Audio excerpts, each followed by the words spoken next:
તો રાજ્યના કેટલાક જિલ્લાઓમાં ભારે વરસાદની તો કેટલાક જિલ્લાઓમાં હળવા ઝાપટાની સંભાવના વ્યક્ત કરવામાં આવી રહી છે, પરંતુ વિંડીના માધ્યમથી સમજીશું કે શું આગાહી કરવામાં આવી રહી છે અને કેવી રીતે સિસ્ટમ સક્રિય થઈ છે અને સક્રિય જે થઈ રહી છે તેના કારણે ક્યાં ક્યાં થઈ શકે છે વરસાદ.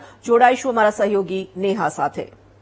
બિલકુલથી તોરલ, વાત કરવામાં આવે તો બંગાળની ખાડીમાં જો લો પ્રેશર છે તે સક્રિય થયું છે, તેની જ અસર ગુજરાતના અલગ અલગ જિલ્લાઓમાં છે તે જોવા મળી શકે છે. ક્યાંક ભારે વરસાદ તો ક્યાંક સામાન્ય વરસાદની આગાહી છે તે વ્યક્ત કરવામાં આવી છે.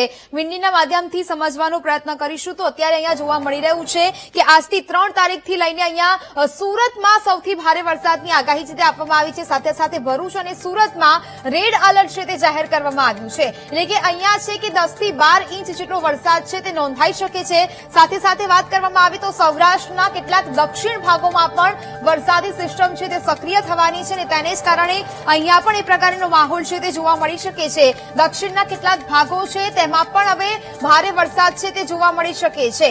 ખાસ કરીને ઉત્તર ગુજરાતની જો વાત કરવામાં આવે આ બાજુ તો ઉત્તર ગુજરાતમાં પણ મહેસાણા, હિંમતનગર, માણસા છે, આ તમામ જગ્યા ઉપર જોવા જઈએ તો હજી પણ વરસાદની આગાહી છે તે કરવામાં આવી છે. અહીંયા યલો એલર્ટ છે તે આપવામાં આવ્યું છે. અમદાવાદમાં પણ વરસાદી માહોલ છે તે આગામી 9 તારીખ સુધી યથાવત રહે તેવી પણ સંભાવનાઓ છે તે જોવા મળી રહી છે. ગાંધીનગરમાં પણ આ જ પ્રકારનો માહોલ છે તે અહીંયા જોવા મળી રહ્યો છે.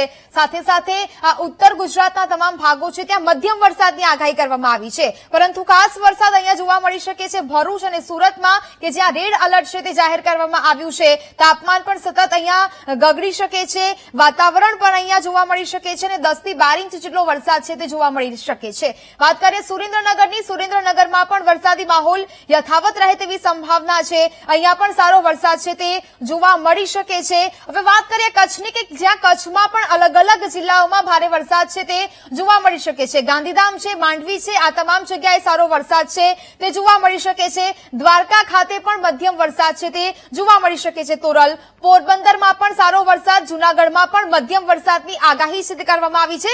સાથે સાથે વાત કરીએ સૌરાષ્ટ્રની તો સૌરાષ્ટ્રમાં જૂનાગઢ છે, રાજકોટ છે, ગોંડલ છે, જસદણ છે, આ તમામ જગ્યાએ હાલ તો વરસાદની આગાહી કરવામાં આવી છે, પરંતુ અહીંયા ક્યાંક ને ક્યાંક ઓરેન્જ એલર્ટ છે તે જાહેર કરવામાં આવ્યું છે. એટલે કે વરસાદી સિસ્ટમ છે તે સક્રિય રહેવાની છે અને 9 તારીખ સુધી આ પ્રકારનું વાતાવરણ છે તે અહીંયા જોવા મળવાનું છે. એટલે કે અલગ અલગ જગ્યાએ જે 4 સિસ્ટમ છે ગુજરાતમાં જે સક્રિય થઈ છે તેને કારણે ગુજરાતમાં વાતાવરણ છે તે બની રહેશે. વાત કરીએ હવે 4 તારીખની, 4 તારીખે ક્યાં ક્યાં વરસાદી માહોલ આપણને વિંડીના માધ્યમથી જોવા મળી શકવાનો છે. સુરત છે, ભરૂચ છે, ત્યાં તો વરસાદ થવાનો છે. સાથે સાથે અમરેલીમાં પણ વરસાદી માહોલ છે તે પણ જોવા મળી શકે છે.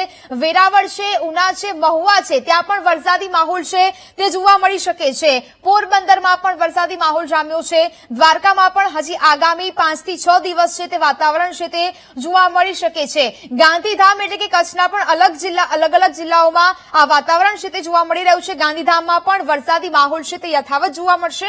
જામનગરમાં પણ વરસાદી સિસ્ટમ છે તે સક્રિય થઈ છે, તેની અસર જામનગર ખાતે પણ જોવા મળી શકે છે. મોરબીમાં પણ તે પ્રકારનું વાતાવરણ છે તે જોવા મળી શકે છે. ઉત્તર ગુજરાતના પણ અલગ અલગ જિલ્લાઓમાં વરસાદી સિસ્ટમ છે તેની અસર છે તે જોવા મળી શકે છે.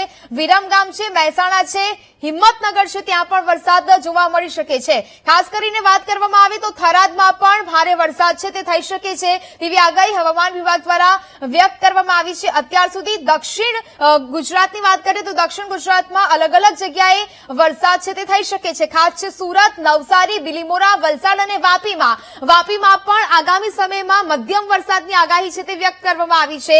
પરંતુ અહીંયા નવસારી અને બિલીમોરા ખાસ કરીને આપણે જોઈએ અત્યાર સુધી ખાસો એવો વરસાદ નવસારી અને બિલીમોરામાં નોંધાઈ ચૂક્યો છે. આગામી હજી પણ 4 થી 5 દિવસ આ પ્રકારનું વાતાવરણ છે તે અહીંયા જોવા મળી શકે છે. બારડોલીમાં પણ સામાન્ય વરસાદ છે તેવી આગાહી છે તે કરવામાં આવી છે અને હવે ગુજરાતમાં અલગ અલગ 9 તારીખ સુધી વરસાદી વાતાવરણ છે તે સક્રિય રહેશે. વડોદરાની સ્થિતિ અહીંયા જોઈએ, વડોદરામાં પણ હજી પણ આગામી 3 થી 4 દિવસ વાતાવરણ છે તે અહીંયા જોવા છે તે મળી શકે છે. બોડેલીમાં પણ આ જ પ્રકારનું વાતાવરણ છે તે જોવા મળી શકે છે. એટલે કે કહી કહી શકાય કે ગુજરાતના તમામ જિલ્લાઓમાં હવે વરસાદી વાતાવરણ છે તે જોવા મળી શકે છે.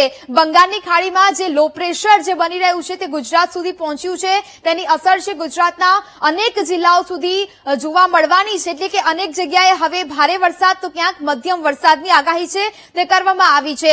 ખાસ વરસાદની આગાહીની આપણે વાત કરી તોરલ, જે પ્રકારે કે દક્ષિણ ગુજરાતમાં સુરત અને ભરૂચમાં ભારે વરસાદ છે તે વરસી શકે છે અને તેને જ લઈને રેડ એલર્ટ છે તે ત્યાં જાહેર કરવામાં આવ્યું છે. સાથે સાથે આ બાજુ સૌરાષ્ટ્રના જે દક્ષિણ ભાગો છે, દક્ષિણ ભાગમાં અનેક વિસ્તારો આવેલા છે, ત્યાં વરસાદની સિસ્ટમ છે તે જોવા મળી શકે છે.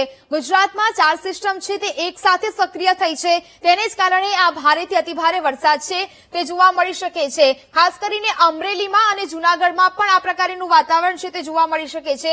વેરાવળ, રાજકોટમાં પણ વાતાવરણ છે તે જોવા મળી શકે છે. અહીંયા વિંડીના માધ્યમથી આપણે સમજવાનો પ્રયત્ન કરી રહ્યા છીએ. અત્યારે 34.4 ડિગ્રી સેલ્સિયસ જેટલું તાપમાન છે તે અહીંયા જોવા મળી રહ્યું છે. એટલે કે મહેસાણામાં પણ મધ્યમ વરસાદ, ઓરેન્જ એલર્ટ સાથે વરસાદ છે તે આગામી દિવસોમાં રહી શકે છે.